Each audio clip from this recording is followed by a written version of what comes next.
Bonjour et bienvenue sur Géonosis. Ah ouais, quand même. Non, je déconne. Ah bah mince, ça me coupe les jambes bien. Je pensais vraiment que t'avais fait que 140 000 années-lumière pour une vidéo. Alors aujourd'hui, nous allons parler d'art pariétal et en particulier donc de peintures rupestres que l'on peut trouver dans des grottes et pas n'importe lesquelles, celles des chasséens, soit des peintures âgées d'environ 6000 ans. Mais avant de parler de ces chasséens et d'aller voir ces peintures, nous allons faire un petit peu de bibliographie. Comme dans toute étude scientifique et même dans tout travail de recherche en général, il faut commencer par une phase dite de bibliographie. Alors oubliez vos rêves de cités perdues, d'explorations exotiques et de fouilles de par le monde. Nous ne déchiffrons pas de cartes pour exhumer un trésor et un X n'a jamais marqué son emplacement. 70% de toute l'archéologie se fait en bibliothèque, en études, en lecture. Exactement. Faire de la bibliographie, c'est chercher dans les livres et les publications scientifiques antérieures tout ce qui a trait à son sujet d'étude de près ou de loin, permettant ainsi de s'en servir comme base d'accroche pour poursuivre le travail plus loin et éviter ainsi de toujours tout recommencer à zéro sans cesse. Pour ce qui est de l'art pariétal chasséen, une des références est l'anthropologue Philippe Hameau.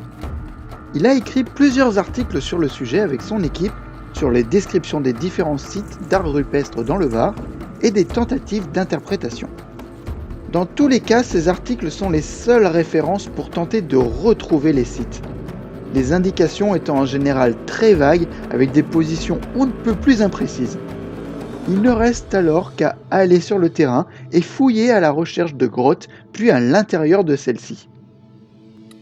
Mais bref, comme disait le professeur, pour devenir un bon archéologue,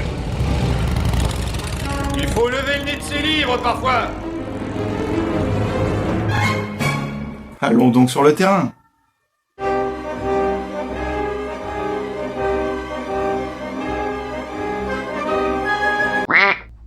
Bah putain, tu t'es foulé là. Bah quoi, y'a pas besoin d'aller à l'autre bout du monde pour faire de l'archéologie, hein. Nous allons donc parler des Chasséens et du Néolithique. Nous sommes environ 4000 ans avant Jésus-Christ, soit une époque bien après les clichés de Cro-Magnon. Mais avant tout, recontextualisons ça dans l'ensemble de la chronologie. Voici une échelle des temps préhistoriques. Le Paléolithique commence il y a environ 3,3 millions d'années et la création des premiers outils en pierre taillée. Il s'achèvera à la fin de la dernière glaciation.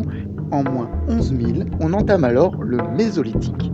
Celui-ci s'achèvera en moins 5 000 en France, car à partir de là, les différentes périodes vont varier d'une région du monde à l'autre. En effet, la transition d'une époque n'étant pas liée à une date précise, mais à l'implantation de certaines techniques dans les cultures locales.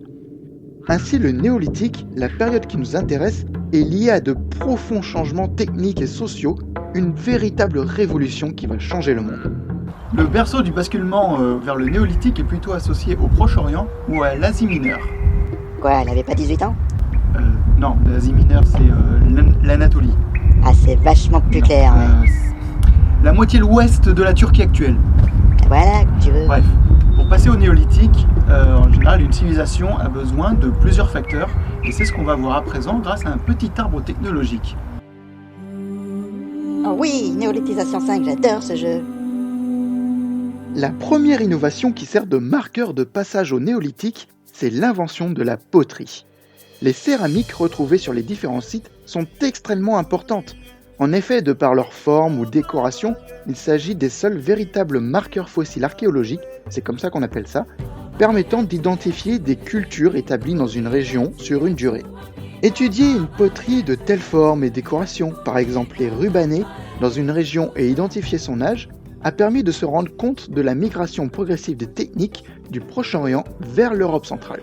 La deuxième innovation, les populations passent d'une habitude majoritairement nomade ou semi-sédentaire depuis le Mésolithique à une habitude totalement sédentaire. Et cela pour une raison simple, c'est l'invention de l'agriculture. Le blé, l'orge, puis les pois, fèves et lentilles. Des villages sont construits avec de longues maisons, les premières étaient en partie creusées dans le sol. Plus tard finalement montées avec des murs-mètres en maçonnerie de pierre sèche, des cloisons et des cheminées en torchis, ainsi que des toitures en chaume. En plus de l'agriculture se développe l'élevage. Là aussi les animaux semblent provenir du Proche-Orient, cette fameuse région appelée le croissant fertile où est né le néolithique. Au fur et à mesure des migrations, l'élevage se diffusera également vers l'Europe. Ainsi on trouvera les premiers moutons, le mouflon corse étant ce qui est le plus près de ce qu'étaient les moutons à l'époque. Mais aussi les premiers bovidés à partir de l'auroch, les premières chèvres et les porcs à partir des cochons sauvages. Quant au cheval, sa domestication en Europe sera un petit peu plus tardive, vers moins 2500 ou moins 2000 avant notre ère. Pour rappel, le chien lui avait déjà été domestiqué depuis le Paléolithique, environ 30 000 ans plus tôt. Cette domestication de la nature est le véritable changement économique de l'époque. L'homme n'est plus simplement un chasseur-cueilleur, il produit sa propre nourriture. Cela provoquera de gros changements dans l'organisation du territoire, vu l'extension des villages et l'aménagement des terres avec le défrichage des forêts pour pouvoir cultiver. La troisième innovation, c'est l'utilisation plus large de la pierre polie. Bonjour s'il vous plaît, merci. Non, c'est pas ça. C'est ce qui a donné le nom au néolithique, ou l'âge de la pierre polie. On les retrouvera notamment pour des haches. Je ne vais pas davantage rentrer dans les détails de cet arbre technologique. Si cela vous intéresse, je vous conseille d'aller voir ma vidéo sur l'arbre technologique préhistorique. À travers le monde, d'autres foyers indépendants de néolithisation naîtront, notamment en Chine, au Mexique, au Pérou et en Afrique subsaharienne. Chacun avec leur propre agriculture qui diffère des produits diffusés depuis le croissant fertile. Ainsi, si vous réunissez tous ces facteurs, félicitations, vous entrez au néolithique. Trop génial, dis-moi. Je te jure, je suis tout en folie là. Wouhou. Mais concentrons-nous d'abord sur cette région et la France en général, et la culture associée, encore une fois, grâce à leur art céramique, c'est-à-dire les Chasséens. Les Chasséens, dont le nom vient du site de Chassé-le-Camp, où cette culture a été identifiée pour la première fois en 1912, sont un peuple de cette époque, et plus précisément durant une période estimée entre 4300 et 3300 ans avant Jésus-Christ.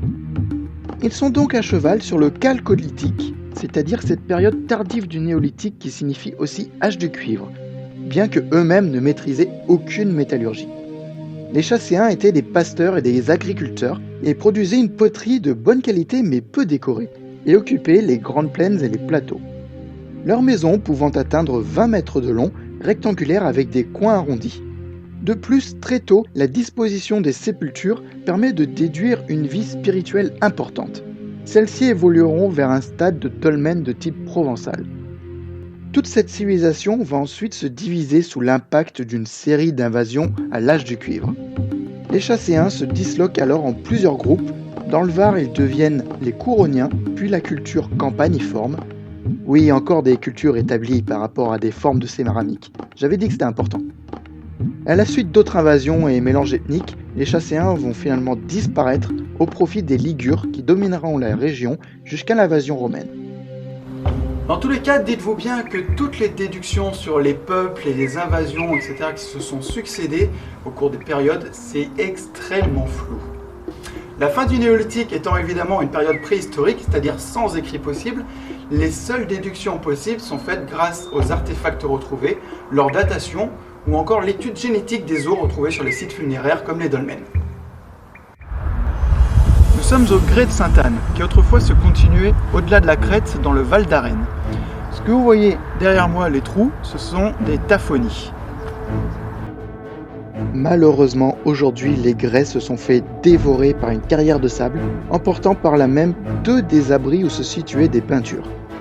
Elles n'auront eu qu'une brève existence officielle puisque leur référencement date de 1943 par Paul Georgeot, la carrière venant les détruire peu de temps après.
Nous voici donc à l'abri de la Toulousanne, le seul survivant avec des peintures dans ses grès. Alors, elles sont évidemment extrêmement fragiles, de par justement la nature de ce grès qui est très friable et qu'on peut abîmer à main nue. Il convient donc de ne jamais les toucher. Nous avons ici une suite de silhouettes anthropomorphes, donc on en voit une bien là, là. Donc 4 asexués et 2 sexués qui sont ici, on le voit au petit tichou ici. Et cet abri, du coup, c'est l'un des nombreux qui ont été découverts dans la région.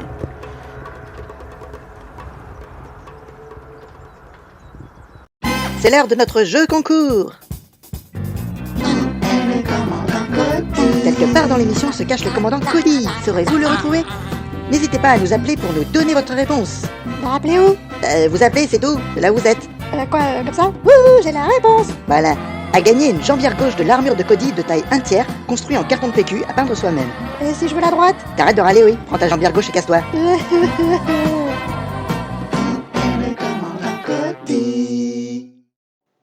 En effet, dans le sud-est, on peut dénombrer près de 80 abris peints, dont 33 sont situés dans le Var. L'abri de la Toulousanne fait partie d'un ensemble d'une petite vingtaine de grottes à peinture situées autour de Lioul. Certaines sont vraiment très sportives pour y accéder. L'autre site majeur se situant à 30 km au nord, dans les gorges du Carami, près de Tourves, où 9 grottes recèlent des peintures. Quelques autres sites encore existent éparpillés et sont référencés dans le département. L'origine même de cette peinture est incertaine. J'ai cité certes les Chasséens, mais il peut s'agir aussi de peuples post-chasséens du Chalcolithique, voire du début de l'âge du bronze. Le premier inventeur, c'est ainsi qu'on nomme celui qui découvre un site archéologique, fut Henri Neukirch en 1941. Il observa la figure de l'homme couché dans ce qui sera nommé la grotte Alain dans les gorges du Carami. Mais le contexte de l'époque et les presses légitimistes et antisémites s'emparent de l'affaire pour la dénigrer, laissant entendre que Neukirch aurait aussi bien pu peindre soi-même la figure. Chacun rappelant l'argument de l'affaire Glosel dans les années 20 à propos d'une mystification archéologique avec de faux artefacts contrefaits. Un chercheur espagnol, Julián Sanz Martínez, vient au secours de Neukirch, de telles peintures ayant déjà été trouvées en Espagne. Mais pour ce républicain ayant fui le franquisme, il n'était lui non plus pas vraiment crédible aux yeux de la presse. Les deux amis découvrirent néanmoins d'autres peintures dans les grottes alentours et le bureau de la Société préhistorique française mandata l'abbé André Glory pour authentifier les peintures varoises. Avec son aide, encore 2 ou 3 autres cavités peintes furent découvertes. Son autorité dans le milieu permit enfin, au fil des années, de faire accepter les découvertes. Son nom faillit être donné en son honneur au plus grand abri peint, découvert seulement en 1976 et finalement appelé abri A des Essartaines, un panneau de 8 mètres de peinture, sans doute 23 mètres à l'origine, avec plusieurs centaines d'unités graphiques, et ce qui en fait du coup l'un des sites ornés du néolithique les plus importants du sud de la France. Mais en fait, qu'est-ce qui fait qu'ils choisissent telle grotte et pas une autre? Eh bien, il y a 4 facteurs principaux. Ah la vache, t'as pas plus compliqué comme mot? J'ai hololococrate aussi, voilà, je l'ai casé, ça sert à rien. Bon, en réalité, ces termes s'expliquent simplement. Le panoptisme, c'est le fait d'avoir une grotte en situation dominante pour voir loin et être vu de loin. L'héliotropisme s'explique par l'orientation des grottes, très majoritairement tournées vers le sud. Si on élargit l'orientation à toutes celles sur la moitié sud de la Rose des Vents, on est à 90% des cas. La rubéfaction signifie que les parois de ces grottes ont souvent des teintes orangées plus ou moins pâles. Dans le cas de l'abri des Essartaines, en fond d'image ici, c'est même une couche d'ocre diluée qui a été appliquée volontairement sur la paroi avant de peindre. Enfin, l'hygrophilie signifie que les abris sélectionnés sont périodiquement humides, les eaux de pluie ruisselant sur les parois. Les cas d'abris disposant des 4 conditions sont très rares, mais en revanche la plupart en ont 2 ou 3.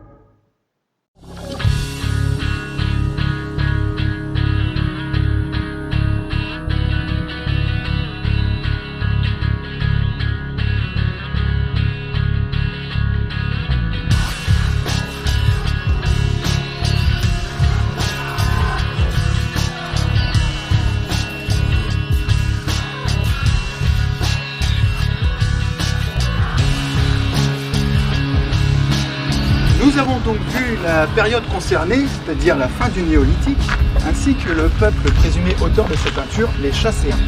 La prochaine fois, je vous emmènerai sur un autre site bien plus difficile d'accès, et ce sera l'occasion notamment de parler de l'interprétation de ces peintures. Alors n'oubliez pas, lâchez un com, mettez un petit pouce bleu, et je vous dis à la prochaine fois. Allez, salut, ciao!